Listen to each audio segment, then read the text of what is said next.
Hey friends, Angela here, and welcome to Real Estate Real Talk podcast. And look who I have today. Hi, my name is Chris, and I run DiMase Handyman service in Dutchess County. All right, All right, let's bring it in. You know, boom. Yeah, we like to have fun here. I am so happy you're here. We have a lot to talk about. I'm glad to be here. I'm glad to let me on your show. I'm glad you have a podcast. That's pretty cool. Oh, thank you. Good stuff. Thank you. Yeah, because we'll wait until we learn about what Chris does. He is the best. So we'll get into that. So we, my fellow paisan right here, we love our coffee. We do. I asked, how many cups do you think you drink a day? You drink at least 3 cups a day. Another one. 3 cups a day. I have to have at least one, I would say. But sometimes, I get a little jittery. Do you get the? No. This guy, he needs to keep going and going. All right. So, like I said, we'll give a pour. So, out there, pour yourself a cup of coffee. Join us if you think of any questions you want to ask either Chris, we'll get into the nitty gritty of what he does, or me with the real estate. Comment below and we will try to answer your questions for next episode. So would you like more than that? No, that's good for now. All right, cool. We'll do a little cheers with All that. right. Got the 3 cup a day man right here. Like a good cup of coffee. Did you have the percolator growing up? It's the old school. It's the only way to make coffee. Yeah. My grandmother had one, and I would never forget it. Every time you went to her house, there was always coffee brewing, and it was the hottest coffee I've ever had. Always. It's good time. Stuff is like, it gets hot. Yeah, it's good. So, do you do it at your house as like a memory or? No, I haven't done it. I should, but I don't. I have a French press. That's what it is. Cool. Yeah, it's cool. pretty cool. Cool. Well, cheers to you coming here. Thanks for being on the All right. podcast. Cheers to you out there. That's pretty good.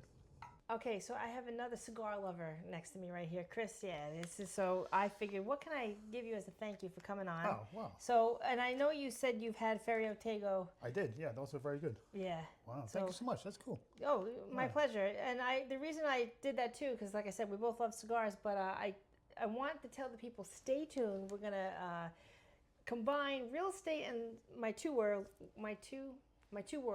real estate and cigars. We're going to have a public event and coming up in March, so stay tuned for that. And it's going to be probably in Beacon, New York. And I'm looking forward to that. We'll be talking about homes and enjoying some cigars. Sounds good. Yeah. Sounds like a plan. Yeah. I'm on the Carol Mahoney team. You kind of are part of us too. You're in our world a lot. So let the people know why you're why we refer you often. A lot of times when people are selling the house, a realtor will come in, such as you or Carol Mahoney, and they would say to the homeowner, you need to maybe freshen up the house with some fresh coat of paint on the house and maybe a room, or just some repairs that need to be done around the house.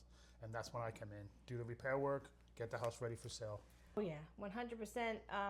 And even it doesn't kind of really matter what age or stage I think the home is in. When we are helping a client list their home for sale, Right. Like you said, even the most basic first tier of things is paint. Right. Because anything that we could do to freshen up and get it ready for a market is smart, because I think everybody knows that, obviously you're not going to have your family's pictures up. They do say that's like rule kind of number one. When you're selling your home, kind of take down a lot of the personal stuff so that the buyer who's walking through, touring your home can envision themselves. So you're a key component to that, because you have to really freshen it up.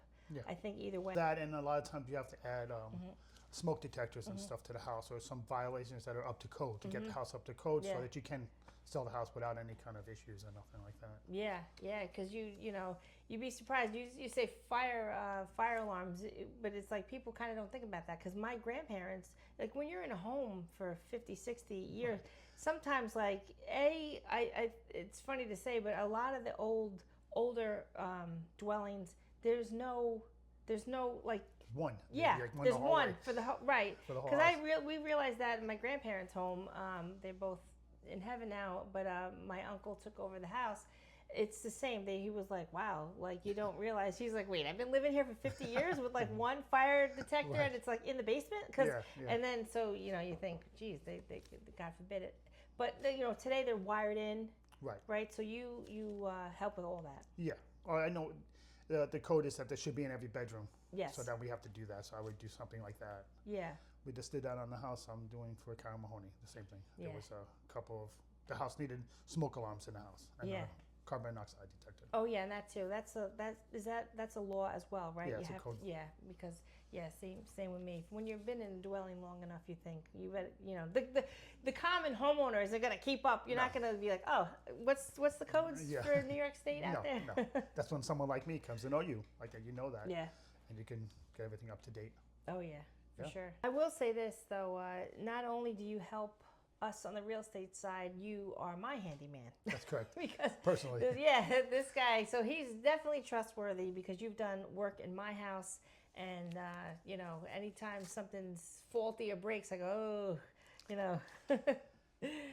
I don't have to actually get that nervous. I know Chris is just a phone call away. So okay, so the people that know me, I am a New York State real estate agent, and what that means is, right, I always say from Brooklyn to Buffalo, but Chris, our main guy here, we're in Dutchess County. Dutchess County, yeah. I mean, you'll do a little bit of traveling, but mostly you're in Dutchess. So Mostly Dutchess yeah. County. We'll go north a little ways. Rhinebeck is Yeah. probably as far as we go. Rhinebeck, Red Hook, and we go across the river a little bit. Sure. I won't go too far across the river, then it's not worth it. Yeah. Well, you tell the people your Instagram, because he doesn't have a website, but I'm going to put his information here. Find him on Instagram, and I'll put the information, and you could tell us your phone number. So to reach me, you can reach me on my phone number. It's 914-844-1389, and it's Chris DiMase at Instagram. It's chrisdimase.com. Let me just make sure we got that. Chris DiMase Handyman. Sorry. Yeah. So yes, you're a handyman, but I want to let the people know, because this is actually very important. You are a retired police officer. Yes. So let's kind of, thank you for your service. Oh, thanks. That's cool. I mean, this guy, he's the best. So I kind of want to tie in both of your worlds, because you said first when you were younger, right, you went to trade school. So you want to kind of give the people your background? Yeah. So I went to high school. I was in a trade school, Saunders Trade School.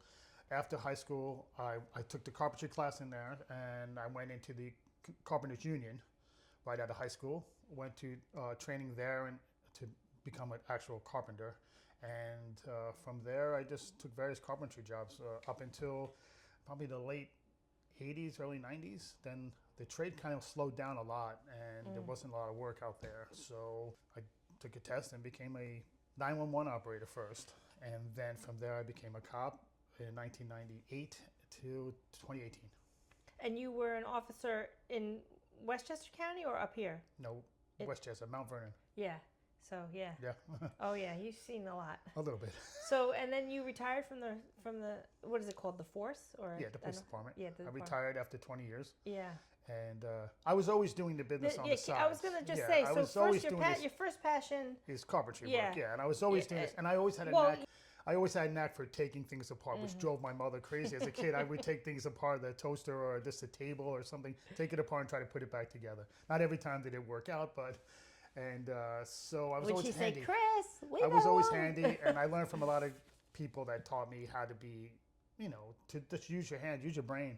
And I think being a detective and now I'm a carpenter doing a handyman stuff, I could think the job out more. I detail the job better, and so it really did help me and to get to where I am. But I always was doing the carpentry on the side.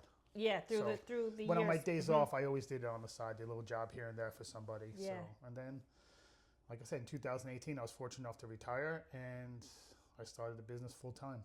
Yeah, good for you, because that also means not only did you have the carpentry skill, like you said, it's been a passion basically since you were a young little boy, or because you said you took things apart and your mom was like, but so that's good. But you're an entrepreneur because you're not working for someone, doing the carpentry. You're doing. He's got his own big all me. van out It's all there me. with his cool logo. I like your logo. I got to put that. I think that you have a really cool. They got the red in the collar. I love red accents. So you're black and red and white or whatever, black and red, and it's cool. Keep calm, we'll fix it. Yeah. Keep calm. He'll fix it, and so I like that. So you have an entrepreneurial spirit as well. Yes. And so what would you say like when you were a detective? You said that kind of translates into today. Like you had to. It's more like what really uncovering. Well, you it helps you think more about the job better, and you kind of solutions or find a problem that someone may have, and you can figure out that problem because you're a problem solver. Yeah. But a funny story though, as far as being a detective, people didn't want me to come to their house before knocking on their door. Now I knock on the door and people let me in, so it's a little bit different now. Yeah, right. That's they give me coffee and everything. It's all good. Yeah, So it's a little different. Yeah, they ran from you. Yeah. You know, the bad guy. Yeah. Did you ever have to chase somebody down? Like, yes. My brother-in-law is an officer in he doesn't live in the state. Actually, I'm not going to say what he does because he now works for the government. I don't think he wants anybody to know actually anything about what. We don't have to. But he did start off as a police officer right out of college. But he did say one time he had to break his truck, break the car, pull the e-brake. Jump out of the police car and just run and get the perp on foot. And the way he was telling the story was like, wow, I was like so nervous. Yeah. And but like, have you ever had to Always. just run through the foothills? My partner and I used to drive in the car, and we would do narcotics, and we had always chasing people down. And I was the passenger, and he would just be driving, and I would open the door, and we would be driving. He'd be like, go now. Before the car even stopped, I was like out and running after the guy. Wow. And he's like, he would always say, he goes, what do you have, some special shoes on or something? How do you stop like that? I'm like, I don't know. It's just you're in motion, you're adrenaline, you're just going and going. It's good. Yeah, the way he was telling that story, I was like, it almost sounded like, remember Batman? Kapow! It was like the cartoon. It would be with so that was good times. We're from like the same. Well, we're kind of from the same generation. Sure. But I think I might be a little older. Maybe. Well, we'll make you. We'll look. You don't look your age. Oh, thanks. So that's okay. But anyhow, so I was saying, I don't know how I got off on a tangent with Batman, but it was good. So brought back a memory. We got to go down memory lane. So I just wanted to let the people know, yes, not only do you help us with the our real estate team with the sellers, but you're my personal handyman. That's how we met. Yeah. So that means trust is there. That is a big thing. Yeah, for sure. Like I was saying, so we don't advertise anywhere for our business. Our business is basically word of mouth, and it's always been that way for, I think we've been 8 years now or so, and it's 7 or 8 years. And yeah, we don't advertise, all word of mouth. That's what you want, really, because that means you're trustworthy. Yes, I am. I try. Trust is important. So speaking of trust, let us know, like, what can a homeowner look for when they're hiring a contractor? Okay, that's good. That's a good question. So the first thing you should look for is you want some sort of written estimate, nothing verbal. Oh, of course. Verbal's not good, and that's always changed. So you want a written estimate, references. A good contractor should have references. Insurance, that's very important. And what kind of insurance they have. So there's two different kinds. So I have liability insurance, which is just for me, because it's only me. Right. But if they have workers, they should have workers' comp to cover their workers in case something happens. And the biggest thing that homeowners should not do with contractors is give them all the money up front. I've seen that happen before. Oh yeah, good advice. And See, you were a police officer, so you're honest. Honesty. There's those big words there. Trust and honesty. That's really important. You shouldn't give money up front. The No, rule of thumb is yeah. one third in the middle of the job, and then the remaining balance at the end. Yeah, because I do find that's actually an excellent point, because if a contractor sort of tells the homeowner, right, like, I think that's like a red flag almost. Like, I'm gonna need all this up front, like that. I mean, really, nobody should be. That's not a good sound way to run your business. No, it's not. So that's definitely a red flag, I would think. And a big thing too is the timeline. Ask the contractor for a timeline. You don't want to be without a kitchen for 6 months. Oh, absolutely, yeah. Yeah. So what type of I like when you turn people's basements into a more clean living space. Yeah. I've seen you do a lot of that work. That's Right. you're on my list. I'm saving up for you to come back to Right. do my basement because I live in a 1930 Right. Dutch colonial. So this looks good, but downstairs sometimes it's a little undesirable in the corners there. Yeah. So what would you say, and in this area especially, right, with the wet, I don't know, the homeowners, the dampness. Damp But basements. we're on the Hudson River. We're on the Hudson, so we have a lot of moisture. There here. is moisture here, yes. So what would you say is do you have to first consult with the homeowner and like not inspect, but sort of look at their basement as if there's something that you can do it, because right, you probably would have to kind of partner sometimes to first get it dry and then do what you're going to do to make it like a livable space. The first thing to make it livable is you have to make sure it has access out. Yeah, So we have to make sure that we could do that of course. and get any permit you need for that. But to dry the basement out, it depends on why the basement's wet. That's what you have to find out first. That goes back to our saying detecting. So you got to go detect, why is the basement wet? Is there a downspout leaking in the basement into the side of the house, or is there a grade issue outside where the water's going up against the foundation? Once you solve that problem, then it's just a matter of sealing up the basement. Yeah.